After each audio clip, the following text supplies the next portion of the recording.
Welcome back serial lovers. அருணோட சட்டை கிழிச்சு விட்டார்ல முத்து. இந்த சண்டை பார்த்தா நம்ம சீதாவையும் முத்துக்கிட்ட பேச விடாம பண்ணிட்டாரு. அப்பயும் அருணுக்கு அந்த பழி வாங்குற எண்ணம் போகவே இல்லை. வேற ஏதாச்சும் பெருசா வச்சு செய்யணும் முத்துவ அப்படின்னு நினைக்கிறாரு. அப்பதான் முத்துவை பழி வாங்குறதுக்கு ஒரு வசமான ஒரு விஷயம் சிக்குது. அது என்ன, முத்து அதுல இருந்து மாட்டினாரா இல்ல தப்பிச்சாரா அப்படிங்கறத இந்த எபிசோடு ப்ரோமோ ப்ரெடிக்ஷன்ல நம்ம இன்னைக்கு பார்க்கலாம். வீடியோக்குள்ள போறதுக்கு முன்னாடி ஞாபகமா நம்ம சேனலை சப்ஸ்கிரைப் பண்ணிக்கங்க. பெல் பட்டனை ஹிட் பண்ணி ஆல்ங்கிற ஆப்ஷனை தட்டிக்கிட்டு அப்படியே லைக்கையும் தட்டி விட்டுட்டு ஹைப்லையும் பாயிண்ட்ஸை தட்டி விடுங்க. அருண் கூட முத்து சண்டை போட்டதுல பயங்கர கோவத்துல இருக்காரு. அருண் இந்த சட்டையை கிழிச்சு விட்டாரு பாருங்க முத்து. அதெல்லாம் நினைச்சு பார்த்துட்டு செம்ம காண்டில் இருக்காரு அருண். அவனை சும்மாவே விடக்கூடாது அப்படின்னு முடிவும் பண்ணிடுறாரு. எப்படா நேரம் கிடைக்கும், எப்படா அவனை மாட்டி விடலாம், அவனை பழி வாங்கணும், அவனை பைத்தியம் மாதிரி சட்டையை கிழிச்சிட்டு அலைய வைக்கணும் அப்படின்னு செம்ம வெறியில இருக்காரு அருண். அதே சமயத்துல இங்க சிந்தாமணி வண்டியில வந்துகிட்டு இருக்காங்க. டிராபிக்லாம் ரொம்ப ஓவரா இருக்கு. ஒரு இடத்துல டிராபிக் போலீஸ் எல்லாம் நின்றுட்டு இருக்காங்க. ஒவ்வொரு வண்டியவா நிறுத்தி ஆர்சி புக் இருக்கா, லைசன்ஸ் இருக்கா அப்படின்னு சொல்லி கேட்டுட்டு இருக்காங்க. அதுல அருணும் ஒருத்தர் செக் பண்ணிட்டு இருக்கும் போது சிந்தாமணியோட வண்டி வருது. ஆர்சி புக், லைசன்ஸ் எல்லாம் செக் பண்றாங்க. அதுக்கப்புறம் இன்சூரன்ஸ் இருக்கான்னு செக் பண்ணும்போது பார்த்தா இன்சூரன்ஸ் முடிஞ்சிருக்கு. அதை பார்க்காம விட்டுட்டாங்க சிந்தாமணி. அதை புடிச்சிட்டு சண்டை போட்டுட்டு இருக்காங்க. இன்சூரன்ஸ் இல்லாம நீங்க எப்படி வண்டி எடுக்கலாம் அப்படின்னு ஒரு போலீஸ் சத்தம் போட்டுட்டு இருக்காங்க. அதுக்கு மேல சத்தம் போட்டுட்டு இருக்காங்க சிந்தாமணி. இவ்வளவு பெரிய காரை வாங்கியிருக்கேன், ஒரு இன்சூரன்ஸ் போடாம இருப்பேன், மறந்துட்டேன் என் இன்சூரன்ஸ் போடுறதுக்கு, போட்டறேன் விடுங்க அப்படின்னு சொல்லவும் அந்த கான்ஸ்டபிளும் விடுற மாதிரி இல்ல, அவரும் சண்டை போட்டுட்டு இருக்காங்க. ரெண்டு பேத்துக்கும் பயங்கரமா பேச்சுவார்த்தை போயிட்டு இருக்கு. சவுண்டு வேற சிந்தாமணி தான் அதிகமா கேட்கவும் என்ன சத்தம் அப்படின்னு இன்னொரு வண்டியை செக் பண்ணிக்கிட்டு இருந்த அருண் நேரா இங்க வராரு. சிந்தாமணிக்கு அருண் யாருன்னெல்லாம் தெரியாது. நீங்க என்னம்மா, என்ன பிரச்சனை அப்படின்னு கேட்டுட்டே வராரு. அப்பதான் அந்த கான்ஸ்டபிள் சொல்றாரு, இல்ல அருண், இந்த அம்மா இன்சூரன்ஸை ரெனியூ பண்ணாம விட்டுருக்கு, முடிஞ்சிருக்கு இன்சூரன்ஸ் அப்படின்னு சொல்லுவோம். சார், நாங்க ஒன்றும் இந்த இன்சூரன்ஸ்லாம் எடுக்காம நான் ஒன்றும் உங்களை ஏமாத்தணும்லாம் நினைக்கல சார், மறந்துட்டோம் அவ்வளோதான் அப்படின்னு சொல்லவும், மறந்துட்டேன்னு சொல்றதெல்லாம் ஒரு பதிலாங்க, எங்கனால எல்லாம் முடியாது, உங்களுக்கு ஃபைன் போட்டு தான் ஆவேன்னு சொல்லிட்டு உங்க பேர் என்ன அப்படின்னு கேட்கும்போது சிந்தாமணி அப்படின்னு சொல்றாங்க. எழுதுறாரு. எழுதும் போது சிந்தாமணின்னு நீங்க என்ன செய்றீங்க, என்ன வியாபாரம் அப்படிங்க, பூ வியாபாரம் அப்படின்னு சொல்லும் போதே அப்படியே கிளிக் ஆகுது நம்ம அருணுக்கு. ஏற்கனவே சொல்லியிருப்பாங்கல்ல சிந்தாமணியை பத்தி, சீதா நிறைய சொல்லியிருப்பாங்க. நம்ம மீனாவோட எனிமி அப்படிங்கிற மாதிரி டீட்டெயிலா எல்லாமே சொல்லியிருப்பாங்கல்ல, அதை நினைச்சு பாக்குறாங்க. உங்களுக்கு மீனானி யாராச்சும் தெரியுமா, யாரு கேக்குறீங்க அப்படின்னு சிந்தாமணி கேட்கவும், அதாங்க வண்டியிலே பூ எல்லாத்துக்கும் வீட்டுக்கு கொடுத்துட்டு வருவாங்களா, அவங்கள உங்களுக்கு தெரியுமா அப்படின்னு கேட்கவும், அவளா எனக்கு நல்லாவே தெரியும் அப்படின்னு செம்ம கோவமா சொல்றாங்க. அப்பவே புரிஞ்சுக்கிறாரு, இது சீதா சொன்ன சிந்தாமணி தான் அப்படின்னு நல்லாவே புரிஞ்சுக்கிறாரு. உடனே என்ன பண்றாங்கன்னா, அந்த ஃபைன் போட்டாங்கல்ல, அதை அந்த பேப்பரை கிழிச்சு போட்டுறாரு.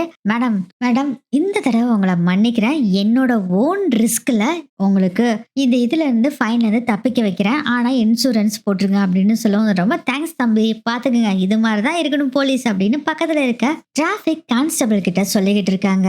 அப்போ அருண் சொல்றாரு, மேடம் உங்ககிட்ட கொஞ்சம் தனியா பேசலாமா, எப்ப ஃப்ரீயா இருப்பீங்க அப்படின்னு கேக்குறாங்க. நான் இப்பவே ஃப்ரீ தான், என்னன்னு சொல்லுங்க தம்பி. இல்ல உங்க கூட கொஞ்சம் தனியா பேசணும் அப்படின்னு சொல்லவும், இங்க பேசலன்னா என்ன, வாங்க ஒரு காஃபி ஷாப் போய் பேசலாம், காஃபி குடிச்சிட்டே பேசலாம் அப்படின்னு சொல்றாங்க. இல்ல செக்கிங்லாம் இருக்கு, ஒரு ½ ஆகும் அப்படின்னு சொல்லவும், அரை மணி நேரம் தானே, என்ன விஷயம் தம்பி பேசணும், என்ன விஷயம்னு சொல்லுங்க அப்படின்னு சொல்லவும், அந்த முத்து மீனாவை பத்தியா அப்படின்னு சொன்னோன்னே, தம்பி எவ்வளவு நேரம் ஆனாலும் சரி நீங்க வேலையை முடிச்சுட்டு வாங்க, நான் இங்கேயே வெயிட் பண்றேன், நம்ம ரெண்டு பேரும் காஃபி ஷாப்ல அப்படி பேசிட்டு இருக்கலாம், இது என்ன விஷயம்னு அப்படின்னு சொன்னோன்னே, ரொம்ப நன்றிங்க அப்படின்னு சொல்லிட்டு இவர் வேலையெல்லாம் முடிச்சுட்டு பெர்மிஷன் வாங்கிக்கிட்டு நம்ம சிந்தாமணி கூட ஒரு காஃபி ஷாப்ல போய் ரெண்டு பேரும் உட்காடுறாங்க. என்ன விஷயம் சொல்லுங்க தம்பி அப்படின்னு சொல்லவும், அந்த முத்து மீனாவும் உங்களுக்கு எனிமின்னு சொல்லி எனக்கு சீதா சொன்னா அப்படின்னு சொல்லவும், எனக்கு புரியல யாரு என்ன அப்படின்னு கேட்கவும், சாரிங்க உங்ககிட்ட சொல்ல நான் மறந்துட்டேன், இந்த மீனா இருக்காங்கல்ல, ஆமா அவங்க தங்கச்சியை தான் நான் கல்யாணம் பண்ணிருக்கேன், தங்கச்சி சீதா அப்படின்னு சொன்னோன்னே, ஓ அப்படியா, சரி தம்பி, உங்களுக்கு என்ன முத்து மீனா கூட நான் சமரசம் பண்ணணும்னு சொல்லி பேச வந்திருக்கீங்களோ அப்படின்னு சொல்லவும், சாச்சா அதுக்கெல்லாம் வாய்ப்பே இல்ல, நீங்க எப்படியோ அதே மாதிரிதான் முத்துக்கும் நான் அப்படின்னு சொல்றாங்க. புரியல, நீங்க என்ன தம்பி சொல்றீங்க?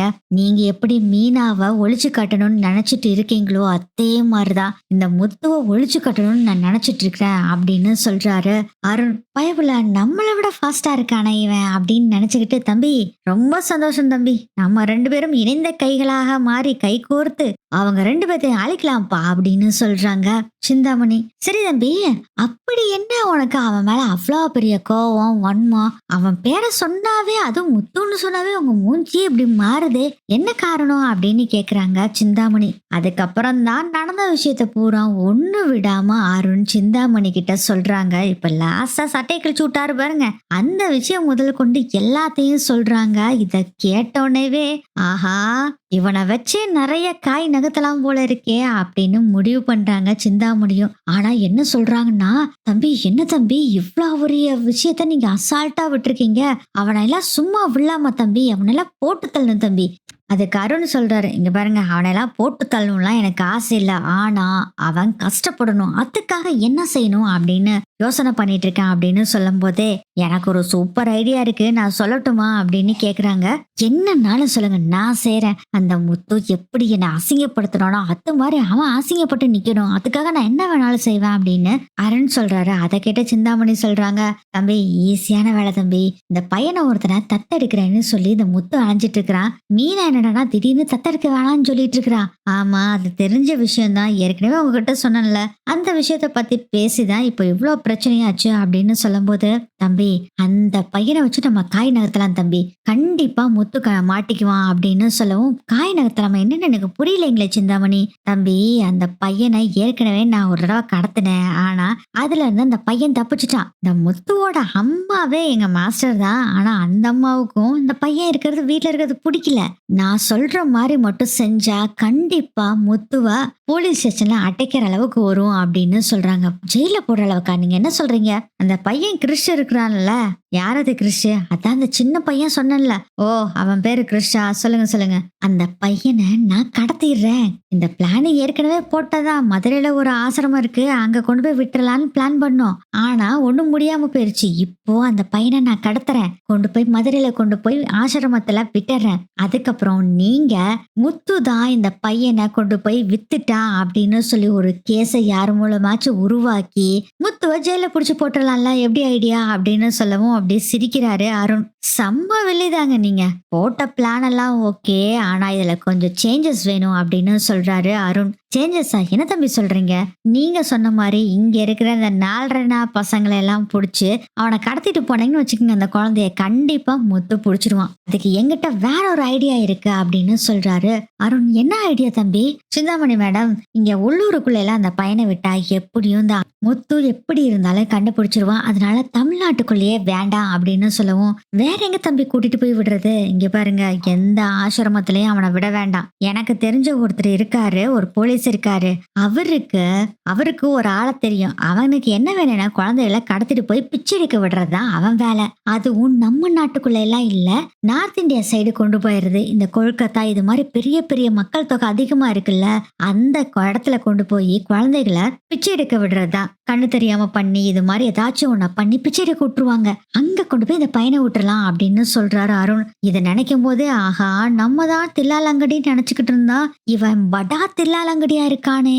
மீனா பாரு, ஒன்ன அழிக்கிறதுக்கும் ஒருத்தன் வந்தா பாரு, வச்சான் பாரு ஆப்பு அப்படின்னு நினைச்சுக்கிட்டு சிரிச்சுக்கிட்டு மனசுக்குள்ள, தம்பி சூப்பர் ஐடியா சொல்லியிருக்கீங்க தம்பி, இதவே பண்ணிருவோம் அப்படின்னு சொல்லவும், சரி சரி உங்க ஆளுகளை எல்லாம் யாரையும் விட வேண்டாம், எனக்கு தெரிஞ்ச ஆளுக இருக்காங்க, அவங்கள இந்த வேலைக்கு விட்டுறலாம் அப்படின்னு சொல்லிட்டு அந்த பையனை கடத்தி ஒரு 1/2 மணி நேரத்துல நான் என்ன பண்ணுவேன்னா, போலீஸ் ஸ்டேஷனுக்கு கால் பண்ணி ஒரு குழந்தைய ஒருத்தன் கார்ல வச்சு கடத்திட்டு போறான் அப்படின்னு சொல்லி முத்துவோட கார் நம்பரை நான் கொடுத்துருவேன். அதே மாதிரி அந்த டிரைவர் பேரு முத்துன்னு சொல்லிடுவேன். கண்டிப்பா அந்த காரை வச்சு முத்துவை புடிச்சிருவாங்க. முத்து ஜெயிலுக்குள்ள போயிட்டான்னா நம்ம அந்த கிறிஷை ஈஸியா கடத்திட்டு வடக்கு பக்கம் கூட்டிட்டு போயிடலாம். அதுக்கப்புறம் என்ன, அந்த பையனை கண்டுபிடிக்கவே முடியாது. அந்த பையனை கண்டுபிடிக்காதனால முத்துவும் ஜெயில்ல இருந்து வரவே முடியாது. பைத்தியக்காரன் மாதிரி அந்த ஜெயிலுக்குள்ளேயே அவன் வாழ்நாள் முழுவதையும் கழிக்க வேண்டியதா அப்படின்னு அருண் சொல்றாரு. சரி தம்பி, இதை எப்ப பண்ணலாம் அப்படின்னு கேக்குறாங்க.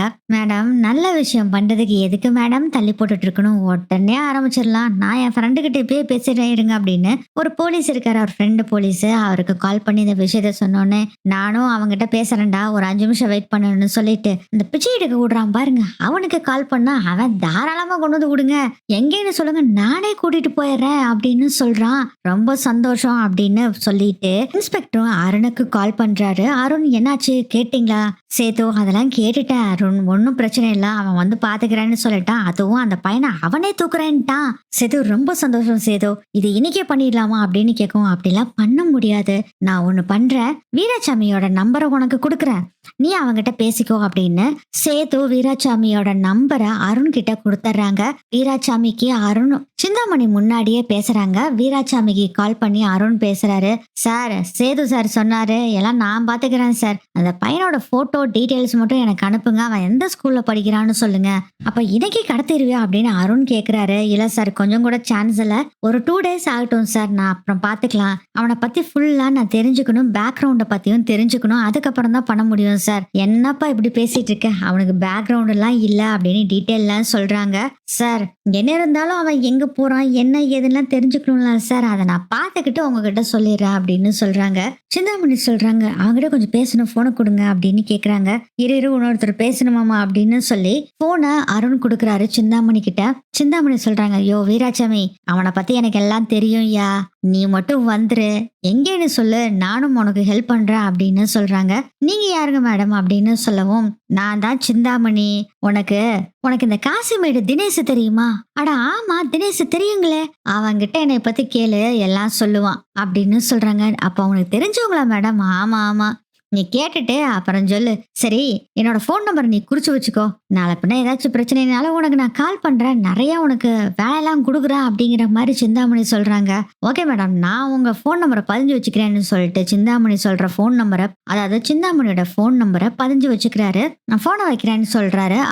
அருண் பேசுறாங்கன்னு சொல்லிட்டு அருண் கிட்ட கொடுக்குறாங்க. ஏ வீராசாமி, கண்டிப்பா நீ முடிச்சிருவேல அப்படின்னு கேக்குறாங்க. சார், பக்காவா முடிச்சிருவேன் சார், கவலை விடுங்க அப்படின்னு சொல்லிடுறாரு. அதுக்கப்புறம் போனை கட் பண்ணிட்டு, பாத்தீங்களா மேடம் எப்படி ஒரு பிளானு அப்படின்னு சொல்லவும், சூப்பர் பிளானு, இந்த முத்து மட்டும் ஜெயிலுக்கு போயிட்டான்னா மீனா இந்த பூ வியாபாரத்தை விட்டுருவா, முத்துவ ஜெயில இருந்து கூட்டிட்டு வர்றதுக்கு அவ வாழ்நாள் பூரா ஜெயியா போயிரும், அந்த பையனும் கண்டிப்பா கிடைக்க மாட்டான், என்னோட பகையும் தீர்ந்தது, இப்போ உன்னோட பகையும் தீர போகுதுல, சூப்பர்ல அப்படின்னு சொல்லிட்டு இருக்காங்க. ஆமா மேடம், அவனை ஜெயில புடிச்சு போட்டு என் கையால லத்தியால அடிக்கணும், அதுதான் எனக்கு நிம்மதியா அப்படின்னு சொல்லிட்டு இருக்காரு அருண். அதுவும் டீ கடையில அத்தனை பேத்துக்கு முன்னாடி அசிங்கமா என்ன அடிச்சா எனக்கு எவ்வளவு அவமானமா இருந்தது, இதுதான் பழிக்கு பழி அப்படின்னு நினைச்சிட்டு இருக்காரு அருண். அருணுக்கு ஃபுல் சப்போர்ட் சீதா இருக்காங்க. அருண் எந்த தப்பு செஞ்சாலும் சீதா கண்டிப்பா அருண் சொல்றதுதான் சீதாவும் கேட்பாங்க. இந்த கிருஷி விஷயத்துல முத்துதான் தப்பு பண்ணிருக்கான்னு சொன்னா சீதா நம்பிடுவா அப்படின்னு அவரும் முடிவு பண்ணி சந்தோஷத்துல இருக்காரு. சீதா பாத்தீங்கன்னா நம்ம மீனா கிட்ட பயங்கர சண்டை வேற போட்டு வச்சுட்டாங்களா, மீனா கிட்ட பேசினாலும் பேசுவேனே தவிர ஆனா முத்துக்கிட்ட பேச மாட்டேன் அப்படின்னு வேற சொல்லிட்டாங்களா, அதனால அந்த குஷியில இருக்காரு அருண். சீதா முத்துக்கிட்ட பேச மாட்டேன்னு சொன்னதுல, கண்ணா ஒரு லட்டு திங்க ஆசையா அப்படின்னு சந்தோஷமா இருந்த அருணுக்கு இப்போ இந்த விஷயம் வேற அல்வா சாப்பிடுற மாதிரி கிடைச்சிருக்கா, கண்ணா 2 லட்டு திங்க ஆசையா அப்படின்னு பார்த்து சந்தோஷப்பட்டுட்டு இருக்காங்க.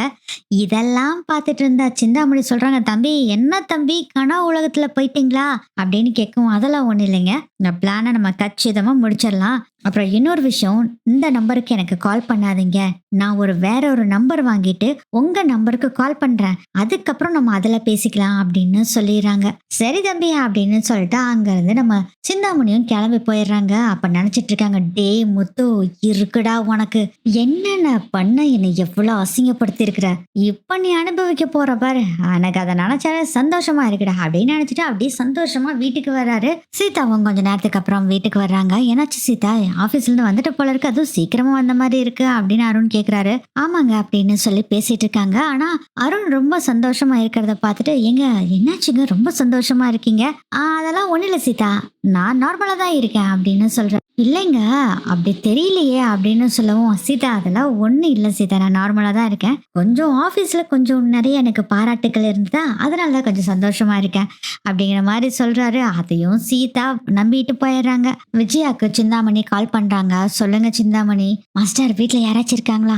என்ன எதுக்கு கேட்குறீங்க?" "இல்ல தனியா வந்து பேசுங்க." அப்படின்னு சொல்லவும், "நான் ரூம்ல தான் இருக்கேன். சொல்லுங்க." "அது ஒண்ணும் இல்ல மாஸ்டர். ஒரு சூப்பரான ஐடியா. நீங்க நெனச்ச மாரியே ஒரு விஷயம் நடக்க போகுது மாஸ்டர்." "என்ன சொல்றீங்க சிந்தாமணி?" "அந்த கிறிஷ் விஷயத்துல தான்." "கிறிஷ் விஷயமா? என்னது?" "நீங்க வீட்ல எல்லாம் இதெல்லாம் பேசக்கூடாது. நீங்க தனியா வாங்க. உங்களுக்கு டீட்டெயிலா சொல்றேன்." அப்படின்னு சிந்தாமணிக்கு சொல்றாங்க. என்னடா இது இவ புதுசா ஏதோ சொல்றாளே அப்படின்னு நினைச்சுக்கிட்டு, சரி எங்க வர்றது? பார்வதி வீட்டுக்கு மட்டும் வந்துடாதீங்க. நம்ம ஏதாச்சும் ஒரு கோயில்ல மீட் பண்ணலாம் அப்படின்னு சொல்றாங்க. சரின்னு விஜயாவும் சொல்லிட்டு கோயிலுக்கும் கிளம்பி போறாங்க. விஜயா கோயிலுக்கு வந்த பின்னாடி ரொம்ப நேரம் கழிச்சு தான் வர்றாங்க. சிந்தாமணி, "என்ன சிந்தாமணி எவ்வளவு நேரம் நான் வெயிட் பண்ணிட்டு இருக்கிறது?" அப்படின்னு விஜயா சொல்றாங்க. "மாஸ்டர் ஒரு சூப்பரான விஷயம் நடந்தது." அப்படின்னு சொல்றாங்க. "என்னது?" "கிருஷி விஷயம் என்னமோ சொன்னீங்க, அது என்னது?" "மாஸ்டர் அதை சொல்றதுக்கு தான் ஓடோடி வந்தேன் உங்ககிட்ட." அப்படிங்கும். "ஐயோ இந்த பில்டப்லாம் போதும், சொல்லுங்க என்னன்னு." அப்படின்னு சொன்னோடனே நடந்த விஷயத்த பூரா சொல்றாங்க. இதை கேட்டோடனே, "அப்பா சாமி, உன்னோட விஷயத்துல நான் தலையிடல. எனக்கும் கிறிஷுக்கும் எந்த சம்மந்தமும் இல்ல. என் மருமகளை தத்தெடுக்க மாட்டேன்னு சொல்லிட்டா." "யாரு மருமகளா? யாரு மாஸ்டர் சொல்றீங்க?" "வேற யாரு? அந்த மீனாவை தான் சொல்றேன், அந்த பூ கட்டுறவள."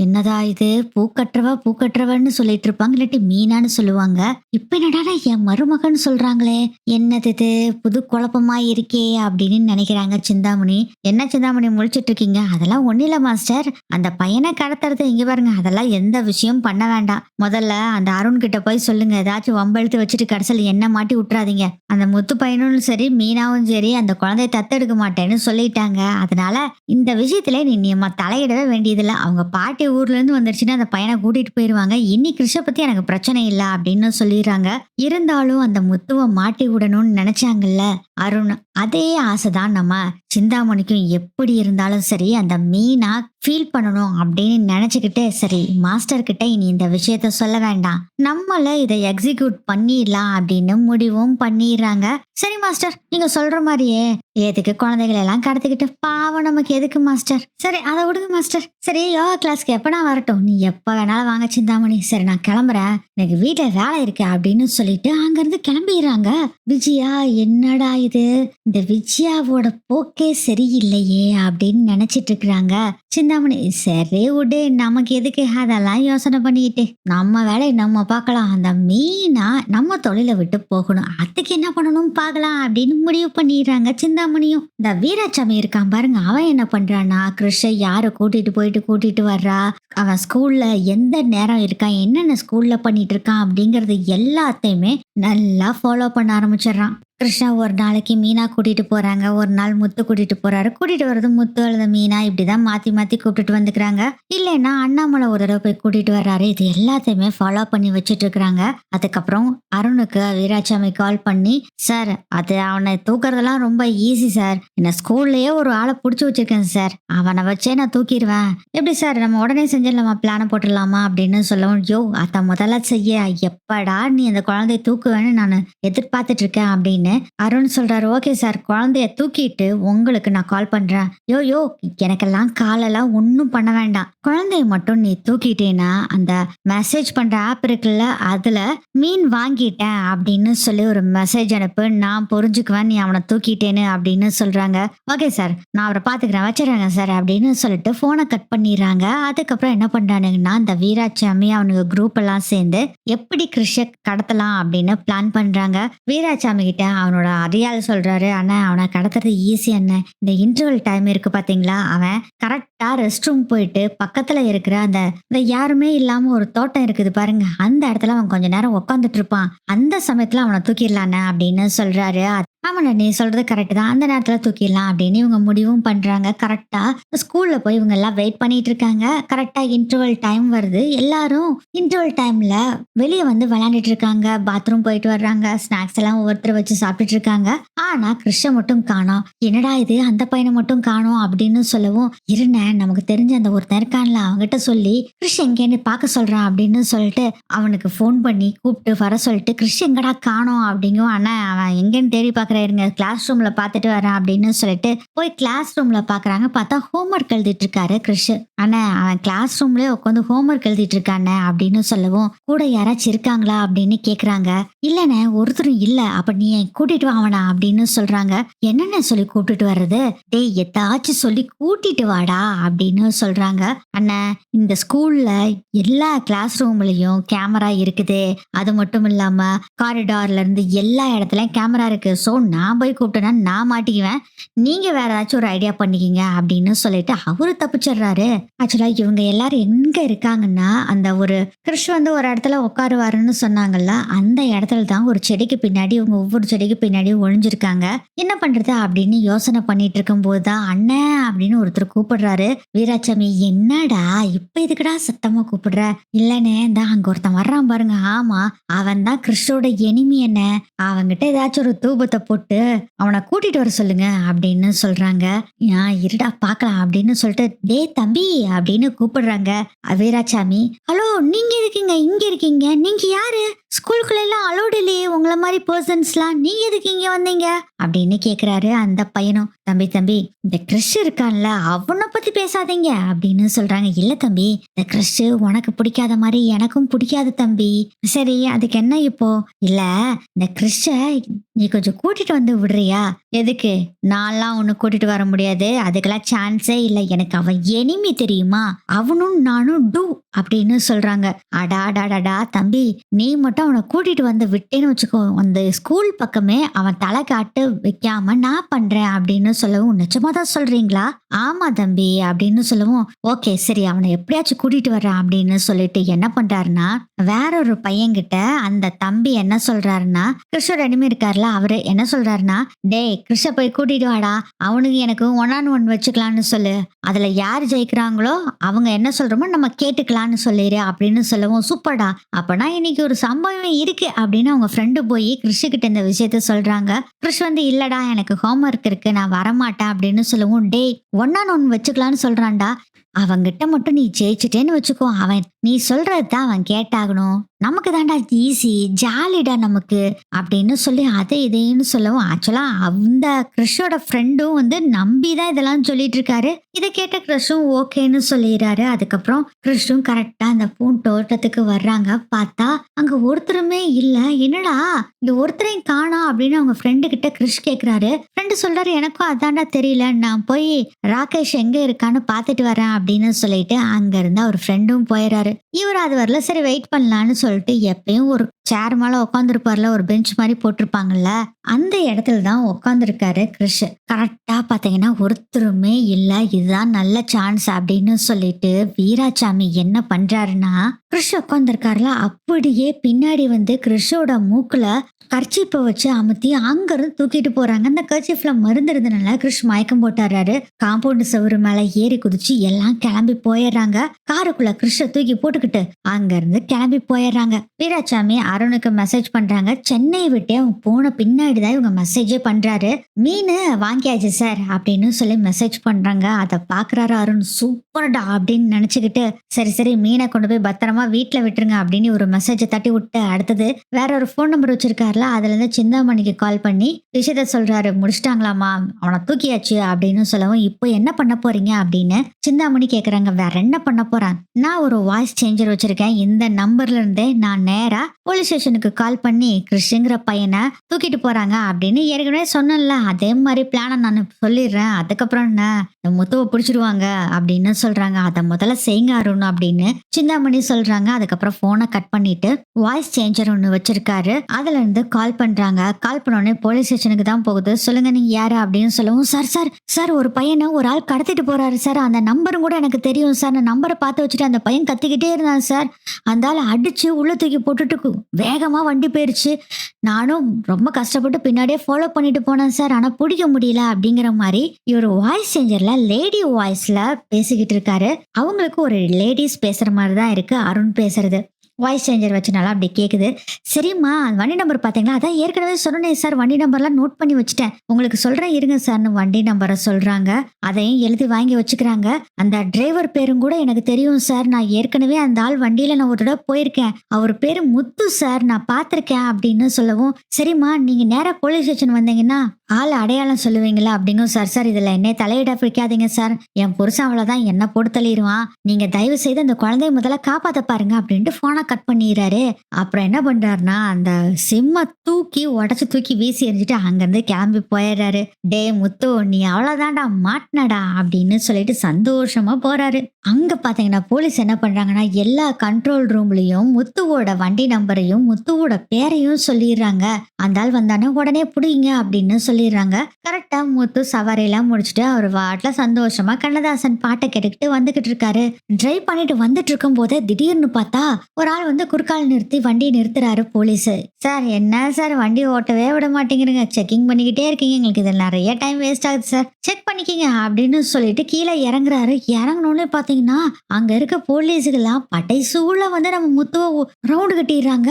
என்ன சார் ஆச்சு, என்ன இதுக்கு ரவுண்டு கட்டுறீங்க அப்படின்னு கேட்கும் போதே வாடா முதல்ல அப்படின்னு முத்துவா அந்த கார் பேனட் இருக்கும்ல அதுலயே சாச்சு கையை ரெண்டையும் வச்சு பின்னாடி பக்கமா விலங்கு போட்டுறாங்க. சார் என்ன சார் நடக்குது, எனக்கு ஒன்றும் புரியல, நான் என்ன தப்பு பண்ணேன், எனக்கு எதுக்கு சார் விலங்கு போடுறீங்க அப்படின்னு சொல்லவும், வா உங்க மாமியார் வீட்டுல எல்லாம் சொல்லுவாங்க வா அப்படின்னு தரன்னு போலீஸ் ஸ்டேஷனுக்கு ஜீப்ல ஏத்திக்கிட்டு காரை இன்னொரு போலீஸ் கான்ஸ்டபிள் இருக்காரு அவரை எடுத்துட்டு வர சொல்லிட்டு கூட்டிட்டு போறாங்க. போலீஸ் ஸ்டேஷனுக்கும் போயிடுறாங்க. எங்கடா அந்த பையன் அப்படின்னு கேக்குறாங்க. சார் எந்த பையன் சார், எனக்கு ஒன்றும் புரியல, இன்ஸ்பெக்டர் சார் எதுக்காக என்ன கடத்திட்டு வந்தீங்க, எனக்கு ஒன்றும் புரியலையே அப்படின்னு சொல்லவும், டேய் இப்பதான்டா எனக்கு போன் கால் வந்தது, அந்த பையனை எங்க வச்சிருக்க சொல்லு அப்படின்னு. எந்த பையன் சார், எவ்வாறு ஒரு பையனை நீ கடத்திட்டு போனதாகவும் ஒருத்தர் பார்த்திருக்காங்க சொல்லு அப்படின்னு சொல்லவும், சார் நான் யாரையுமே கடத்தல சார், எங்க வேணாலும் பாத்துக்குங்க.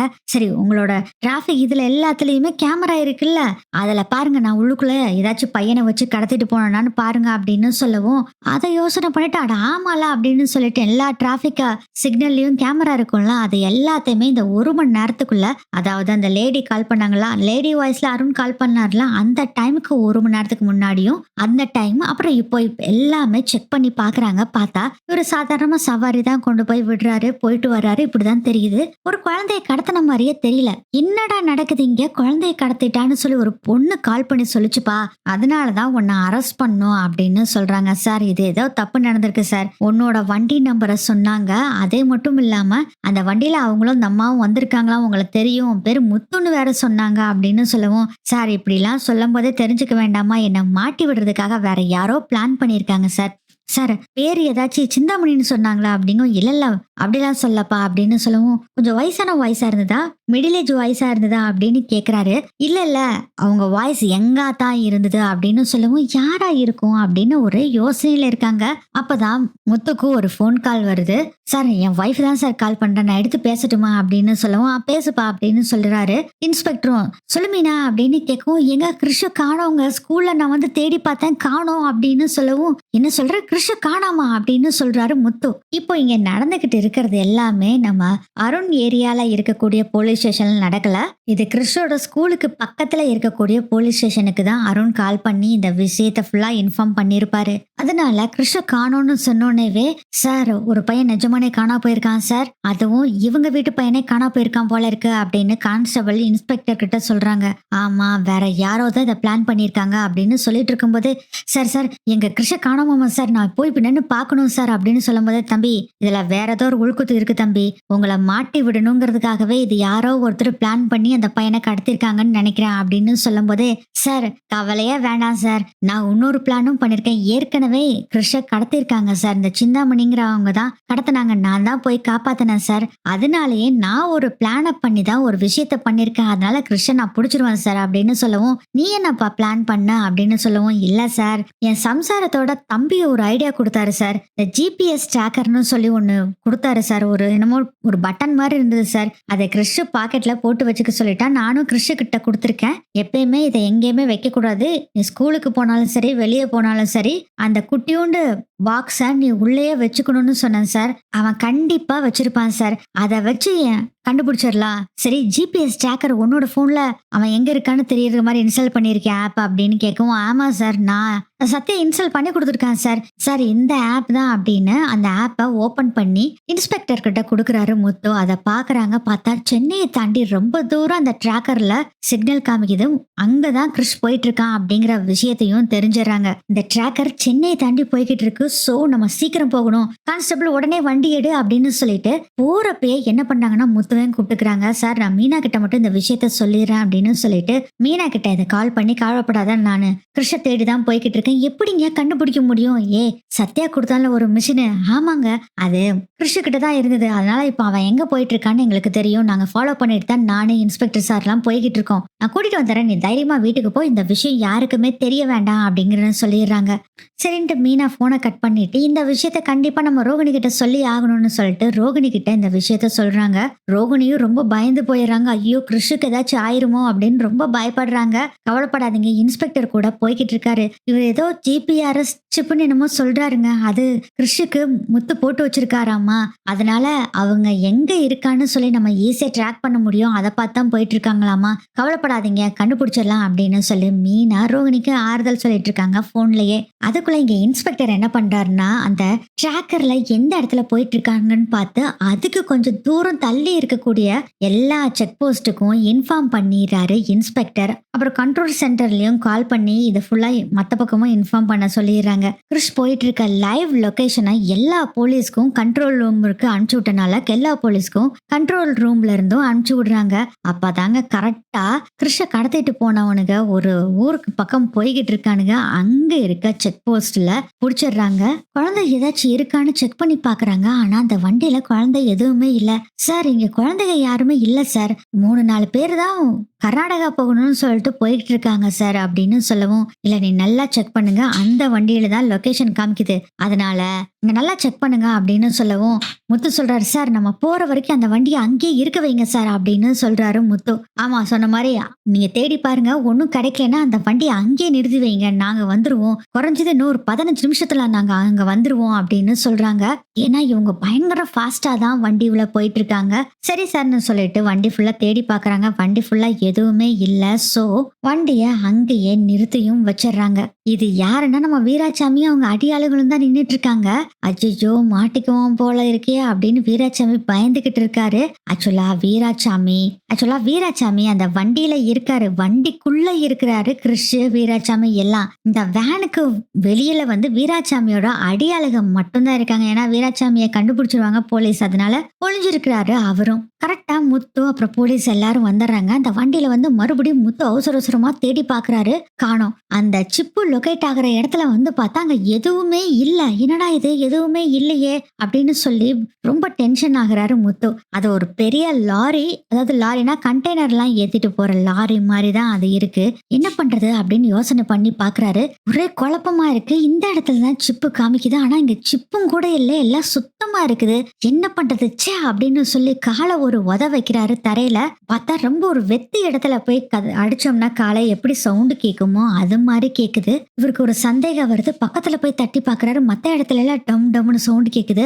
ஆனா அந்த லாரியோட பாதி பாகத்துல மட்டும் வெத்தி இடத்துல காலை உதைக்கிற மாதிரி சவுண்டு கேக்குது. அப்பவே புரிஞ்சு போயிருது, ஓ இது கடையில ஏதோ ஒண்ணு இருக்கு அப்படிங்கறத தெரிஞ்சுக்கிறாரு முத்து. உடனே போலீஸ் கிட்ட ஜாட காமிக்கிறாரு, இது கடியில ஏதோ ஒண்ணு இருக்கு அப்படின்னு சொல்றாரு. உடனே போலீஸ் எல்லாரும் வராங்க, இன்ஸ்பெக்டரும் வராரு. சார், இது கடையில தான் ஏதோ ஒண்ணு இருக்கு, நீங்க காலை வச்சு தட்டி பாருங்க அப்படின்னு சொல்லும் போதே காலை வச்சு தட்டி பாக்குறாரு. போலீஸும் கண்டுபிடிச்சாரு அடியில ஏதோ ஒண்ணு இருக்குன்னு. வீராசாமி புரிஞ்சுக்கிறாரு, ஆகா இவனுக்கு தட்டி தட்டி பாத்துக்கிட்டு இருக்கானுங்க, நம்மள புடிச்சிருவானுங்க போல இருக்கே அப்படின்னு வீராசாமியும் பயந்துகிட்டு தான் இருக்காரு. உடனே கான்ஸ்டபிளை கூப்பிட்டு இதை உடைக்கிறதுக்கு ஆளை ஏற்பாடு பண்ணுங்க அப்படின்னு சொல்லிட்டு அதுக்கப்புறம் அந்த செக் போஸ்ட்ல இருந்த போலீஸை கூப்பிட்டு அவனுங்க 4 பேர்த்தை கைது பண்ணி விலங்கு போட்டு ஜீப்ல ஏத்திருங்க அப்படின்னு குசு குசுன்னு சொல்றாங்க. அதனால அந்த 4 அடியாளுக இருக்கானுங்கள 4 5 அடியாளுங்க இருக்கானுங்க.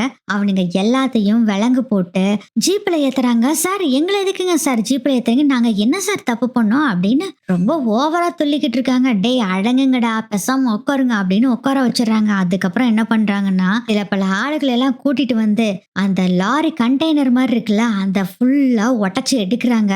உள்ள பார்த்தா துப்பாக்கியோட எழுந்திருக்கிறாரு வீராசாமி. எவனாச்சும் நகர்ந்துங்க ஷூட் பண்ணிடுவேன்டா அப்படின்னு சொல்லி மிரட்டுறாரு. இவர் துப்பாக்கியில காட்டிட்டு இருக்கிறதெல்லாம் அவர் கண்டுக்கவே இல்ல. கிறிஷ் இருக்காரான்னு சொல்லி தேடி பாக்குறாரு. கிறிஷ் மயக்கத்துல இருக்காரு. கிறிஷ் அப்படின்னு ஓடி போய் கிறிஷ தூக்குறாரு. அதை பார்த்தா வீராசாமி தன்னை தான் பிடிக்க வர்றாருன்னு நினைச்சிட்டு முத்துவோட கையில ஷூட் பண்ணிடுறாரு. வீராசாமி அப்படியே முத்து சுருண்டு விழுகிறாரு. அப்பயும் கூட முத்து ஓடி போய் கிறிஷ அப்படி கட்டி பிடிச்சுக்கிறாரு. கிறிஷ ஏதாச்சும் அவன் சுட்டுருவானோ அப்படின்னு பயந்துட்டு கட்டி பிடிச்சுக்கிறாரு. கிறிஷ் இன்னும் அப்படியே மயக்கத்துல தான் இருக்காங்க. முத்துக்கு பயங்கரமா வலி இருக்கு. அதுக்குள்ள போலீஸ் சும்மா இருப்பாங்களா? அப்புறம் வீராசாமி வச்சிருந்த கண்ணை டபால்னு தள்ளி விட்டுட்டு வீராசாமிய பிடிச்சிடுறாங்க. அதுக்கப்புறம் என்ன பண்றாங்கன்னா, முத்துவையும் கிறிஷ் 2 பேத்தையும் கூட்டிட்டு போறாங்க ஹாஸ்பிட்டலுக்கு. முத்துவுக்கு கையில நல்லா அடிபட்டிருக்கு. அந்த குண்டு அடிபட்டனால நேரா ஹாஸ்பிட்டலையும் சேர்த்திடுறாங்க. இந்த விஷயத்த இன்ஃபார்ம் பண்ணிடுறாங்க. வீட்டுக்கு எல்லாம் பதறி அடிச்சு எல்லாம் ஓடி வர்றாங்க. ஹாஸ்பிட்டலுக்கு வந்து பாக்குறாங்க. ஒரு பெட்ல முத்துவும் இன்னொரு பெட்ல கிறிஷும் படுத்திருக்காங்க. பார்த்து எல்லாம் பதறி போயிடுறாங்க. ரோகிணிக்கும் படபடன்னு இருக்கு. கிறிஷ போய் பார்க்கணும் கொஞ்சணும் அப்படின்னு தோணுது. ஆனா விஜயா என்ன சொல்லுவாங்களோ எது சொல்லுவாங்களோன்னு பயந்துகிட்டு இருக்காங்க. எல்லாரும் வந்து முத்துவை பாக்குறாங்க. முத்து சொல்றாரு முழிச்சுட்டு தான் இருக்காரு. அதெல்லாம் ஒண்ணு இல்லப்பா, நல்லா தான் இருக்கேன் அப்படின்னு சொல்லுவோம். கிறிஷுக்கு என்னாச்சு அப்படின்னு கேட்கும். அவனும் நல்லா தான் இருக்கான். மயக்க மருந்து கொடுத்துருந்துருக்கானுங்கப்பா, அதனாலதான் அவன் மயக்கத்துல இருக்கான். கொஞ்ச நேரத்துல முழிச்சிருவாங்கன்னு டாக்டர் சொன்னாங்க அப்படின்னு முத்து சொல்றாரு. மீனா பதறி போய் கேக்குறாங்க, என்னங்க நடந்தது அப்படின்னு சொல்லவும், யார் இப்படி பண்ணானே தெரியல மீனா. கிறிஷ யாரோ ஆளை வச்சு கடத்திருக்காங்க. நானும் முதல்ல சிந்தாமணி தான் நம்ம கிறிஷ கடத்துறாங்க போல இருக்கு அப்படின்னு நினைச்சேன். ஆனா இப்ப புடிச்சிருக்க அந்த வீராசாமிங்கிற ஆளு சும்மா சாதாரண லேசுப்பட்ட ஆளெல்லாம் இல்ல. குழந்தைகளை எல்லாத்தையும் கடத்திட்டு போய் பிச்சு எடுக்க விடுறானாமாப்பா. அவனோட வேலையே அதான். நம்ம பெரிய நெட்வொர்க்காமப்பா. அந்த தலைவனைத்தான் பிடிச்சிருக்காங்கப்பா. இது வந்து சாதாரண ஆளுகெல்லாம் பண்ண முடியாதுன்னு அப்படின்னு இன்ஸ்பெக்டர் சொல்றாரு. யாருன்னு அவரும் தேடிக்கிட்டு இருக்காரு அப்படின்னு சொல்லும் போதே விஜயாக்கு ஆஹா, சிந்தாமணி வந்து கிருஷ்ண கடத்துறதுக்கு நம்ம கிட்ட கேட்டுதே, ஏதாச்சும் பண்ணிட்டாலோ என்னமோ அப்படின்னு நினைக்க ஆரம்பிச்சிடுறாங்க. விஜயாவும் அப்படியே விஜயாவை பாக்குறாரு அண்ணாமலை. விஜயா நீ ஏதாச்சும் செஞ்சியா அப்படிங்க. ஏங்க இதுக்கெல்லாம் நான்லாம் சேருக்கு வாய்ப்பே இல்லை. அன்னைக்கே நீங்க தான் திட்டீங்களே, எனக்கு அதுக்கு சம்மந்தமே இல்லை அப்படின்னு சொல்றாங்க. முத்து சொல்றாரு, அவங்கள பிடிச்சிருவாங்க கண்டிப்பா போலீஸ் அப்படின்னு சொல்லிட்டு இருக்காங்க. கொஞ்ச நேரத்துல கிறிஷ் கண்ணு முழிச்சிடுறாரு. கிறிஷ் கண்ணு முழிச்சோன்னு அப்பாடான்னு இருக்கு ரோகிணிக்கு. அதுக்கப்புறம் கிறிஷ போய் மீனா கட்டி பிடிச்சுக்கிறாங்க. எப்படிடா இருக்கு அப்படின்னு சொல்லவும், யாருன்னே தெரியல, இப்படி என்ன கடத்திட்டாங்க அப்படின்னு சொல்லி எப்படி கடத்தினாங்க அப்படிங்கிற விஷயத்த கூட சொல்றாரு. கிறிஷ் கவலைப்படாத கிறிஷ், அவங்க கிட்ட இருந்து உன்னை காப்பாத்தியாச்சு அப்படின்னு சொல்றாரு. பெட்ல படுத்துக்கிட்டே முத்து அங்கிள் உங்களுக்கு என்னாச்சு அப்படின்னு கேக்குறாரு. கிருஷ்ணே ஒண்ணு இல்லடா, சின்ன காயம் தான், அதெல்லாம் ஒண்ணு இல்ல, சரியாயிரும் அப்படின்னு சொல்றாங்க. அண்ணாமலை கேக்குறாரு, கையில ஷூட் பண்ணிருக்காங்க, வண்டியெல்லாம் ஓட்ட முடியுமா அப்படின்னு சொல்லவும், ஓட்டலான்ட்டு இருக்காங்க. அப்போ 2-3 மாசம் ரெஸ்ட் எடுத்துட்டு தான் ஓட்டணும்னு சொல்லியிருக்காங்கப்பா அப்படின்னு சொல்றாங்க. கரெக்டா அங்க இன்ஸ்பெக்டர் வர்றாரு. முத்துவை பார்த்து பெருமையா பேசுறாரு. நீங்க மட்டும் இல்லைன்னா அந்த திருடனை புடிச்சிருக்கவே முடியாது. அவன் ஒரு பெரிய நெட்வொர்க்கே வச்சு நடத்திட்டு இருக்கான். அப்படிப்பட்டால உங்க உதவியால புடிச்சிருக்கோம். ரொம்ப தேங்க்ஸ் முத்து. அது மட்டும் இல்லாம உங்களுக்கு ரிவார்டு அவார்டெல்லாம் தரப்போறேன்னு சொல்லி டிஜிபியே சொல்லியிருக்காரு அப்படின்னு சொல்லி பெருமையா சொல்றாங்க. சார் அதெல்லாம் இருக்கட்டும் சார், முதல்ல இது யாரு பண்ணதுன்னு கண்டுபிடிச்சிங்களா அப்படின்னு சொல்லவும், கிட்டத்தட்ட கண்டுபிடிச்சாச்சு அப்படின்னு சொல்றாங்க. இன்ஸ்பெக்டர் என்ன சார் சொல்றீங்க? ஆமாப்பா, நானும் வீராசாமி கிட்ட நாங்களும் விசாரிச்சுக்கிட்டு தான் இருக்கோம். ஆனா அவன் யாரு இதை கடத்த சொன்னா, இந்த வேலையை செய்ய சொன்னாங்கன்னு சொல்லல. ஆனா அவனோட போனை செக் பண்ணி பார்க்கும்போது ஒரு மெசேஜ் பார்த்தோம். கரெக்டா கிறிஷ கடத்தினது அந்த சமயத்துல மீன் வாங்கியாச்சு அப்படின்னு இவங்க ஒரு மெசேஜ் பண்ணிருக்காங்க.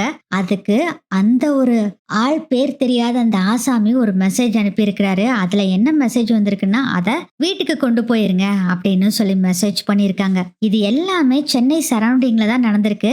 நாங்களும் அந்த போன் நம்பரை ட்ரேஸ் பண்ணி பார்த்தோம். பட் அது யாருன்னா, ஜெயிலுக்குள்ள இருக்கிற ஒரு ஆளோட போன் நம்பர். அந்த ஆளு ஜெயிலுக்குள்ள இருக்காரு, ஆனா அவரோட போன் நம்பரை வேற யாரோ ஒருத்தர் யூஸ் பண்ணிருக்காங்க. சோ அதுதான் யாருன்னு நாங்க பாக்குறதுக்காக செக் பண்ணிட்டு இருக்கோம். சீக்கிரம் பிடிச்சிருவோம் தம்பி அப்படின்னு சொல்றாங்க. ரொம்ப தேங்க்ஸ் சார் அப்படின்னு சொல்லிட்டு இருக்காங்க. நாங்களும் உதவி பண்றேன். ஏன்னா நான் எப்படியும் 2-3 மாசத்துக்கு வண்டி ஓட்ட முடியாது. நான் நல்லா வந்தேன்னா நானும் உதவி பண்றேன் அப்படின்னு சொல்றாங்க. ரொம்ப தேங்க்ஸ் தம்பி அப்படின்னு சொல்லிட்டு இன்ஸ்பெக்டரும் அங்கிருந்து போயிடுறாங்க. இந்த விஷயத்தெல்லாம் தெரிஞ்ச அருணுக்கு செம்ம காண்டாகுது. என்னடா இது, என்ன பிளான் போட்டாலும் அந்த முத்து தப்பிச்சு தப்பிச்சு வந்துடுறான் அப்படின்னு ரொம்ப ஃபீல் பண்ணிட்டு இருக்காங்க. முத்துக்கு அடிபட்டிருக்குன்னு தெரிஞ்ச உடனே கோவமா இருந்த நம்ம சீதா பாத்தீங்கன்னா மாமாவை நான் பார்க்க போறேன்ட்டு அவங்க பாட்டுல கிளம்பி வந்துடுறாங்க. இது வேற காண்டாயிட்டு இருக்காரு அருண். ச்சே, என்னதான் அவனை பேச வேண்டாம்னு சொல்லி அம்மாவும் நானும் எத்தனை தடவை சொல்லி வச்சாலும் அவனுக்கு அடிபட்டோன்னே உடனே என் மாமாவை பார்க்க போறேன்னு சொல்லி போயிட்டாளே அப்படின்னு காண்டுல வேற இருக்காரு. சீதா முத்துக்கு அடிபட்ட தெரிஞ்ச உடனே பறந்து ஓடி வந்துடுறாங்க. ஹாஸ்பிட்டல்ல படுத்துட்டு இருக்க முத்துவை பார்த்து, மாமா எப்படி மாமா இருக்கீங்க, உங்களுக்கு ஒன்றும் ஆகலையா அப்படின்னு வந்து கேக்குறாங்க. அதெல்லாம் ஒண்ணு இல்ல சீதா, நான் நல்லா இருக்கேன், ஒண்ணு இல்ல, நீ குழப்பிக்காத விடு அப்படின்னு சொல்லி அவரும் சொல்லிக்கிட்டு இருக்காரு. இல்ல மாமா, உங்களுக்கு குண்டடிபட்டு இருக்கு அப்படின்னு ரொம்ப ஃபீல் பண்ணிட்டு இருக்காங்க சீதாவும். அட விடு சீதா, நீ முதல்ல உன் அக்கா கிட்ட நல்லா பேச, அது போதும் அப்படிங்கிறாங்க. சாரி மாமா, உங்ககிட்ட கோவமா பேசிட்டேன், சாரி மாமா சாரி மாமா அப்படின்னு சொல்றாங்க. விடு சீதா, அதெல்லாம் பெருசா எடுத்துக்கிட்டு, நீ என் தங்கச்சி மாதிரி சீதா, இதுவும் கூட இது பண்ண மாட்டேனா விடே அப்படின்னு சொல்லி முத்து சொல்லிடுறாரு. இப்போ என்ன, நம்ம சீதா, மீனா, முத்து எல்லாரும் ஒன்னா சேர்ந்துட்டாங்க. இதெல்லாம் நினைச்சு ரொம்ப ஃபீல் பண்ணிட்டு இருக்காரு அருணும். அதுக்கப்புறம் வீட்டுக்கு டிஸ்சார்ஜ் ஆகி வந்துடுறாங்க. வந்த பின்னாடி மீனாக்கு ரொம்ப ரொம்ப தேங்க்ஸ் சொல்றாங்க ரோஹிணி. அதுக்கப்புறம் முத்துக்கு நான் தேங்க்ஸ் சொல்லணும்னு ஆசைப்படுறேன், அவரு தூங்குன பின்னாடி சொல்லுங்க, நான் தேங்க்ஸ் சொல்லணும் அவருக்கு வந்து. ஏன்னா அவருக்கு நேரடியா தேங்க்ஸ் சொல்லணும், அந்த நன்றியை மறக்கவே கூடாது. இருந்தாலும் அவர்கிட்ட நான் இதை சொல்ல முடியாது, அதனாலதான் அவர் தூங்குனப்ப சொல்லுங்க, நான் வந்து அவர்கிட்ட தேங்க்ஸ் கேட்டுக்கிறேன் அப்படின்னு சொல்றாங்க. அதே மாதிரி மீனா முத்து தூங்குன பின்னாடி ரோஹிணிக்கு மெசேஜ் அனுப்புறாங்க, அவர் தூங்கிட்டாரு அப்படின்னு சொன்னோடனே முத்து தூங்கிட்டு இருக்காரு. அவர் பக்கத்துல வந்து நின்னுக்கிட்டு, ரொம்ப தேங்க்ஸ் முத்து, நீங்க மட்டும் இந்த வேலையை செய்யலைன்னா என் பையனை காப்பாத்திருக்கவே முடியாது அப்படின்னு ரோஹிணி ரொம்ப மனசு உருகி முத்து கிட்ட தேங்க்ஸ் கேட்டுக்கிறாரு. முத்து நல்லா அசந்து போய் தூங்கிட்டு இருக்காரு. டப்புன்னு முத்து திரும்பவும் குடுகுடுன்னு ஓடி போயிடுறாங்க ரோஹிணி. அதுக்கப்புறம் மீனா ரோஹிணி 2 பேரும் பேசிட்டு இருக்காங்க. இது என்னன்னு தெரியல, யாரோ ஒருத்தர் இந்த வேலையை செஞ்சுக்கிட்டே இருக்காங்க. கிருஷ்ணன் நம்ம பக்கத்திலே ஏதாச்சும் ஒரு ஸ்கூல்ல சேர்த்திடலாம், ஏன் நம்ம மாமா போற ஸ்கூல்லையும் கூட பேசாம சேர்த்திடலாம், முதல்ல அங்கதானே படிச்சுட்டு இருந்தாங்க கிருஷ்ணன், அதெல்லாம் அங்கேயே சேர்த்திடலாம், ஒரு பாதுகாப்பு இருக்கும் அப்படின்னு சொல்லி மீனா சொல்றாங்க. ரோஹிணி சொல்றாங்க, நீங்க சொல்றதும் கரெக்ட் தான் மீனா, பேசாம நாம அப்படியே பண்ணிடலாம் அப்படின்னு சொல்றாங்க ரோஹிணியும். இப்படியே பாத்தீங்கன்னா நாட்கள் ஓடிக்கிட்டு இருக்கு. ஓரளவுக்கு குணமாயிருது முத்துவுக்கும். எப்படியாச்சும் அந்த திருடனை கண்டுபிடிக்கணும் அப்படின்னு முத்துவும் முடிவு பண்ணிட்டாரா. அதனால போலீஸ்க்கு உதவி பண்றதுக்காக போலீஸ் ஸ்டேஷனுக்கு போய் பாக்குறாரு. முத்து, எதுக்கு கை கட்டோட நீங்க இது வந்துட்டு இருக்கீங்க சார்? பரவாயில்ல சார், வீட்டுல இருந்துட்டே இருக்கிறதுக்கு போர் அடிக்குது சார், ஏதாச்சும் விசாரிச்சீங்களா சார் அப்படின்னு சொல்லவும், விசாரிச்சுட்டே இருக்கோம்ப்பா, இன்னைக்குதான் ஒரு லீடு கிடைக்கும்னு சொல்லியிருக்காங்க. அந்த போன் நம்பர் இருக்கிற அந்த குற்றவாளி இருக்கான்ல, அங்க இருக்கிற வார்டன் அப்புறம் அந்த ஸ்டேஷன்ல யார் யார் இருக்காங்கன்னு எல்லாம் செக் பண்ண சொல்லியிருக்கோம். அதை பார்த்துட்டு இருக்காங்க. ஏன்னா அந்த குற்றவாளியோட பொருட்கள் எல்லாத்தையும் வாங்கி வைக்கிறப்போ இந்த போனையும் வாங்கி வச்சிருக்காங்க. சோ இந்த போனை யாரோ ஒருத்தர் சிம் கார்டை எடுத்திருக்காங்க அங்கிருந்து, அதை முதல்ல கண்டுபிடிக்கணும்ல, அதான் யாருன்னு பாக்குறதுக்கு சொல்லியிருக்கோம், இன்னைக்கு கிடைச்சிரும் அப்படின்னு சொல்லிட்டு இருக்கும் போதே ஒரு போன் கால் வருது. எடுத்து பேசுறாரு. அப்படியா, நச்சுப்பானேவா, உண்மையாவா அப்படின்னு கேக்குறாரு. ஆமா சார்னு போன் சொன்னேன், ரொம்ப தேங்க்ஸ் சார் அப்படின்னு போனை கட் பண்ணிடுறாங்க. முத்து, நீ வந்த நேரம் அது யாருன்னு தெரிஞ்சு போச்சு அப்படின்னு சொல்றாங்க. யார் அது அப்படின்னு கேட்கவும், வேற யாரும் இல்லைங்க, நம்ம அருணோட ஃப்ரெண்ட் இருக்காரு பாருங்க, அந்த ஆளை தான் சொல்றாங்க. அவர் பேரை சொல்லி அந்த இன்ஸ்பெக்டர் தான் இந்த சிம் கார்டை எடுத்துட்டு போயிருக்காரு, அதை ஒரு கான்ஸ்டபிள் பார்த்திருக்காரு, அங்க வார்டன் ஒருத்தரும் பார்த்திருக்காரு, அவங்க சொன்னாங்க, அவரை பிடிச்சா எல்லாமே தெரிஞ்சு போயிரும் சார். இப்போ அவர் எங்க இருப்பாரு அப்படின்னு முத்து கேட்கவும், வேற எங்க இருப்பாரு, அங்கதான் இருப்பாரு, போய் பார்க்கலாம் வாங்க அப்படின்னு சொல்லிட்டு நேரா அங்க போறாங்க. கரெக்டா அந்த ஆளும் வர்ற டைம் ஆயிருது. அருணோட ஃப்ரெண்டு வந்தோடனே கையும் களவுமா அருணோட ஃப்ரெண்டை பிடிச்சிடுறாங்க. அந்த இன்ஸ்பெக்டர், எதுக்கு சார் என்ன கைது பண்றீங்க அப்படின்னு சொல்லவும், உங்களுக்கு அரெஸ்ட் வாரண்டோட வந்திருக்கோம், நீங்க உண்மையை சொன்னீங்கன்னா உங்க வேலையை காப்பாத்திக்கலாம், இல்லைன்னா அவ்வளவுதான் உங்க வேலை போயிரும் அப்படின்னு சொல்லி எல்லாருமே மிரட்ட ஆரம்பிச்சிடுறாங்க.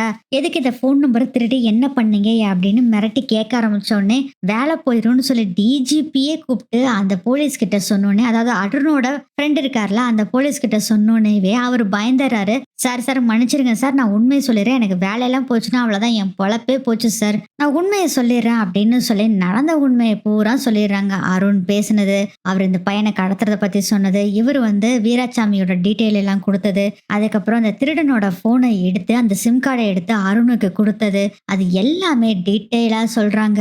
கடைசியில வந்து நிக்கிறது அருண் கிட்ட தான் எல்லாம் வந்து நிக்குது. இதை கேட்டோடனே பயங்கர ஷாக் ஆகுறாரு முத்து. அருண்னா யாரு அப்படின்னு சொல்லவும், அந்த கான்ஸ்டபிள் இருக்கானே டிராபிக் போலீஸ், அந்த ஆள் தான் அப்படிங்கிற விஷயத்தையும் தெரிஞ்சுறாங்க. உடனே அருணை பிடிங்க அப்படின்னு மேல இடத்துல இருந்து ஆர்டரும் போட்டுடுறாங்க. இந்த விஷயத்த முத்து உடனே மீனாக்கு கூப்பிட்டு சொல்றாங்க. மீனா பயங்கர ஷாக் ஆயிடுறாங்க. அருண் எதுக்குங்க நம்ம கிருஷ கடத்தணும், அதுதான் தெரியல மீனா, என்னன்னு தெரியல, நீ முதல்ல இதை உன் சீதா கிட்ட சொல்லிரு அப்படின்னு சொல்லிடுறாங்க. சீதா கிட்ட கூப்பிட்டு இந்த விஷயத்த சொன்னோன்னே சீதா பயங்கர ஷாக் ஆகுறாங்க. அருண் இப்படிலாம் பண்ண மாட்டாருக்கா அப்படின்னு சொல்லவும், தெரியல, அந்த இன்ஸ்பெக்டர் அப்படிதான் சொல்லியிருக்காரு அப்படின்னு சொல்றாங்க. உடனே அருணுக்கு கால் பண்ணா அருணுக்கு போன் போக மாட்டேங்குது. வேகமா இவங்களும் அருண் இருக்க போலீஸ் ஸ்டேஷனுக்கு வந்து பார்த்தா போலீஸ் கையும் களவுமா அருணை புடிச்சு உட்கார வச்சிருக்காங்க போலீஸ் ஸ்டேஷன்ல. என்ன அருணாச்சு, ஏங்க இப்படி இருக்கீங்க அப்படின்னு கேட்கவும் இன்ஸ்பெக்டர் சொல்றாராமா, இங்க வா, அதை நான் சொல்றேன். உன் புருஷன் போலீஸா இருந்துகிட்டு என்னென்ன வேலை பண்ணிருக்கான் தெரியுமா அப்படின்னு நடந்த விஷயத்தெல்லாம் சொல்றாங்க. இல்ல இல்ல, என் ஹஸ்பண்ட் அப்படிலாம் பண்ணிருக்கவே மாட்டாரு அருண், சொல்லுங்க அருண் நீங்க பண்ணலேன்னு அப்படின்னு சொல்றாங்க. ஆனா மௌனமாவே இருக்காரு அருண். அதுக்குள்ள முத்து அப்புறம் இன்னொரு இன்ஸ்பெக்டர் இந்த கேஸ பார்த்துட்டு இருக்காருல, அந்த இன்ஸ்பெக்டர், மீனா, அண்ணாமலை, ரோஹிணி எல்லாருமே வந்துடுறாங்க. அருணை புடிச்சு வச்சிருக்கிறத பார்த்துட்டு முத்துக்கு செம்ம காண்டு. அப்படி என்னடா அந்த பையன் பண்ணா, எதுக்கு அவனை இந்த வேலையெல்லாம் பண்ண வச்ச, அந்த குழந்தைய பிச்சை எடுக்க வைக்கணும்னு உனக்கு அவ்வளவு ஆசையாடா அப்படின்னு அடிக்க போறாரு. அதுக்குள்ள கான்ஸ்டபிள் வந்து புடிச்சிடுறாங்க. இப்படிலாம் அடிக்க கூடாதுன்னு சொல்லிடுறாங்க. மாமா இதெல்லாம் உங்க வேலையா மாமா, அவர் இதெல்லாம் பண்ணிருக்கவே மாட்டார், நீங்க தான் அவர் மேல இருக்க வன்மத்துல இப்படி ஒரு கேஸ கொடுத்துருக்கீங்களா அப்படின்னு சொல்லவும், இங்க பாரு சீதா, நானெல்லாம் கேஸ் எல்லாம் கொடுக்கல, கண்டுபிடிச்சதே போலீஸ் தான் அப்படின்னு சொல்லிட்டு அருணோட ஃப்ரெண்டையும் கூட்டிட்டு வந்திருக்காங்க. அந்த இன்ஸ்பெக்டரையும் கைது பண்ணி அவரும் வந்திருக்காரு. பாத்தியா, இவங்க 2 பேரும் கூட்டு களவாணிகளா சேர்ந்துதான் இந்த வேலையை பூரா பண்ணிருக்காங்க அப்படின்னு சொன்னோடனேவே அருண் அப்படியே அமைதியா இருக்காரு. ஏய் அருண் சொல்லுடா, என்னையும் புடிச்சு வச்சிருக்காங்க, நீ மட்டும் அமைதியா இருக்க. சார் இவன் தான் சார் எல்லா வேலையும் பண்ணது, நான் பண்ணது சும்மா ஒரு ஹெல்ப் மாதிரி தான் பண்ணேன், பண்ண தப்பு பூரா அருண் தான் பண்ணுனா அப்படிங்கிற விஷயத்த சொல்றாங்க. அருண் நீங்க இப்ப உண்மையை சொல்லலைன்னா அப்புறம் மேல இடத்துல இருந்து வருவாங்க, சிபிஐ வருவாங்க, ஏன்னா இது பெரிய கேஸா போய்கிட்டு இருக்கு, அதுவும் ஒரு பெரிய ஒரு கும்பலோட தலைவனை பிடிச்சிருக்கு, நீங்க உண்மை சொல்லணும் அப்படின்னு சொன்னோன்னேவே வேற வழி இல்ல அருண், ஆமா இதை நான் தான் செஞ்சேன் அப்படின்னு ஒத்துக்கிறாரு. இது எல்லாத்துக்கும் காரணம் இந்த முத்து தான், அவனை பழி வாங்குறதுக்காக தான் இது எல்லாத்தையுமே பண்ணினேன், எனக்கு கூட இன்னொருத்தரும் உடந்தையா இருந்தாங்க, அவங்க பேரு சிந்தாமணி அப்படின்னு சொல்றாங்க. எனது சிந்தாமணியா அப்படின்னு முத்து பார்த்துட்டு இருக்காரு. என்ன அருண் சொல்லிட்டு இருக்கீங்க அப்படின்னு மீனா கேட்கவும், ஆமா நானும் அவங்க எல்லாரும் சேர்ந்துதான் பிளான் பண்ணி இதை பண்ணணும், முத்துவை பழி வாங்கணுங்கிறதுக்காக தான் நான் பண்ணேன், அவங்க உங்களை பழி வாங்கணும்னு பண்ணாங்க அப்படின்னு சொல்றாரு அருண். பயங்கர ஷாக் ஆகுறாங்க. அப்புறம் நீ சிந்தாமணி சும்மா விடுவாங்களா, சிந்தாமணியும் சேர்ந்து தூக்கி குண்டு கட்டா தூக்கிட்டு வந்துடுறாங்க, அவங்களையும் பிடிச்சி வச்சிடுறாங்க. எதுக்கு இதை பண்ணீங்க அப்படின்னு சொல்லவும் சிந்தாமணி சொல்றாங்க, சார் சார் நான்லாம் இதுல எந்த வேலையுமே பண்ணவே இல்லை சார், இவரே தான் ஆளையெல்லாம் ஏற்பாடு பண்ணாங்க, அந்த பையனை கடத்தணும்லாம் எல்லாமே பிளான் பண்ணது இவரு தான் சார், நான் குழந்தைய கடத்தி மதுரையில இருக்க அனாத ஆசிரமமோ இல்ல வேற ஏதாச்சும் ஊரோ இருக்க அனாத ஆசிரமத்துல சேர்த்தலான்னு சொன்னேன் சார், ஆனா இவரு தான் அந்த குழந்தை கிடைக்கவே கூடாது, அந்த குழந்தை கிடைச்சதுன்னா முத்து வெளியே வந்துருவான், அதனால வேற ஒரு பக்கம் நார்த் இந்தியா பக்கம் அனுப்பிச்சு விட்டுலாம், அந்த குழந்தைய கண்டுபிடிக்காத அளவுக்கு ஒரு பக்கம் கொண்டு போய் விட்டா தான் முத்து வெளியவே வரமாட்டான், என்னை எப்படி அவன் சட்டையை கிழிச்சு அசிங்கப்படுத்தினானோ அதே மாதிரி அவன் மண்டையை பிச்சுக்கிட்டு ஜெயிலுக்குள்ள இருக்கணும், அது மாதிரி நான் பழி வாங்கணும், அதுக்காக இப்படி பண்றேன்னு சொல்லி அவர் தான் சார் சொன்னாரு அப்படின்னு அத்தனை உண்மையும் சொல்லி நம்ம அருணா வசமா சிந்தாமணி மாட்டி விட்டுறாங்க. இதை பார்த்தோன்னே சீதாவுக்கும் பயங்கர கோபம் வருது. சே, நீ எல்லாம் ஒரு மனுஷனா ஒரு குழந்தைய கடத்தி உன்னோட வன்மத்தை தீர்த்துக்கணும்னு நினைச்சிட்டு இருக்க, நீ எல்லாம் ஒரு மனுஷனா உன் கூட வாழ்றத நினைச்சாவே எனக்கு அசிங்கமா இருக்கு அப்படின்னு தூணு துப்பிட்டு அங்க இருந்து கோவமா சீதா கிளம்பி போறாங்க. சீதா நில்லு சீதா நில்லு சீதா அப்படின்னு மீனா சொல்றாங்க. அக்கா இந்த ஆளுக்கும் எனக்கும் இனி எந்த சம்மந்தமும் இல்ல, நீ எதுனாலும் நம்ம வீட்டுக்கு வந்து பேசிக்கக்கா, நம்ம வீட்டுக்கு தான் நான் போறேன் அப்படின்ட்டு சீதா அங்க இருந்து கோவமா போயிடுறாங்க. அதுக்கப்புறம் என்ன, முத்து வராரு. ஒருத்தரை பழி வாங்கணும்னு நினைச்சிட்டு இப்படி ஒரு தப்பான விஷயத்துக்குள்ள எப்பயுமே போகக்கூடாது தம்பி, போனா இப்படிதான் வந்து மாட்டணும், எதுலையுமே ஒரு நேர்மை இருக்கணும், நான் தான் உன்னை விட்டுட்டேனே, சீதாவை கல்யாணம் பண்ணதுல இருந்து உங்களோட சண்டை போடக்கூடாதுன்னு தான் நான் நினைக்கிறேன், ஆனா நீ தான் வேணும்னே வம்ப இழுத்து இழுத்து எங்கிட்ட சண்டை போட்டு நீ ஏன் வாங்கி கட்டிக்கிற, அப்புறம் மறுபடியும் என்னை பழி வாங்கணும்னு சொல்லிட்டு அதுலயும் நீ ஏன் மாட்டிக்கிற, இதெல்லாம் தேவையா ராசா உனக்கு, இப்ப பாரு குழந்தை கடத்துற விஷயத்துல இப்ப மாட்டி உனக்கு வேலையே போக போகுது. அதெல்லாத்த விட நீ ஜெயில இருந்து எப்பதான் வருவியோ தெரியல. ஏன் மீனா அப்படின்னு சொல்லும் போதே டேய் பேசாதா அப்படின்னு சொல்லவும் சரி சரி சரி விடு விடு. நீ ஜெயில போய் களி திங்கிறது கன்ஃபார்ம். சார் இன்ஸ்பெக்டர் சார் என்ன சார் இன்னும் இவனை வச்சிட்டு இருக்கீங்க? புடிச்சிட்டு போங்க சார் ஜெயிலுக்கு அப்படின்னு சொல்லவும் அப்ப அருண் சொல்றாரு டேய் நான் ஜெயிலுக்கு போய் அப்படியே இருந்துருவேன்னு நினைக்காத வருவேன். சீதா கூடயும் வாழ்வேன். உன்னை அந்த குடும்பத்துல இருந்து பிரிப்பண்டா அப்படின்னு சொல்லிட்டு பயங்கர கோவமா சொல்லிட்டு அங்கிருந்து அருண் போறாரு. அருணையும் அவர் ஃப்ரெண்டு அப்புறம் சிந்தாமணி 3 பேத்தையும் கைது பண்ணி கூட்டிட்டு போறாங்க. அப்போ சிந்தாமணி சொல்றாங்க சார் என்ன எதுக்கு சார் கைது பண்ணி கூட்டிட்டு போறீங்க? நான் என்ன தப்பு பண்ணேன்? மா பிள்ளையார் சொல்லி போட்டதே நீங்க தானம்மா. அதனாலதான் கடத்தலுக்கு தூண்டுதலா இருக்கீங்கன்னு சொல்லிட்டு உங்களையும் அரெஸ்ட் பண்ணிட்டு போறோம் வாங்க அப்படின்னு சொல்லிட்டு கூட்டிட்டு போறாங்க. மீனா சொல்றாங்க இந்த அருண் இப்படி பண்ணுவாருன்னு நினைச்சும் கூட பார்க்கல அப்படின்னு சொல்லும் போது அண்ணாமலை சொல்றாரு ஆமாமா இந்த பையன் இப்படி பண்ணுவான்னு நினைச்சும் கூட பார்க்கல. இவ்வளவு அப்படி கேவலமான விஷயத்த பண்ணிருக்கான். இவன் மூஞ்சிலே முழிக்க கூடாது அப்படின்னு சொல்றாங்க. நீங்க சொல்றது கரெக்ட் தான்ப்பா. நம்ம எப்பயுமே நல்லதே நினைப்போம் நல்லதே நடக்கும். அதே மாதிரி தான்ப்பா நம்ம நல்லதே நினைச்சோம் நமக்கு நல்லதே நடக்குது. அதே மாதிரி அவன் கெட்டதே நினைச்சா கெட்டது நடக்குது. அவ்வளவுதான். நம்ம நல்லது நினைச்சனாலும் நம்ம நல்லா இருக்கிறோம். நல்லா கடவுள் வச்சிருப்பாரு. வாங்கப்பா போலாம் அப்படின்னு சொல்லிட்டு முத்து அண்ணாமலை மீனா 3 பேரும் அங்கிருந்து எப்படியோ குற்றவாளி மாட்டிக்கிட்டாங்க. இனி நம்ம சந்தோஷமா இருக்கலாம் அப்படின்னு சொல்லிட்டு சந்தோஷமா அங்கிருந்து கிளம்புறாங்க. இப்படிதான் இந்த எபிசோடு நகரும்னு நினைக்கிறேன்.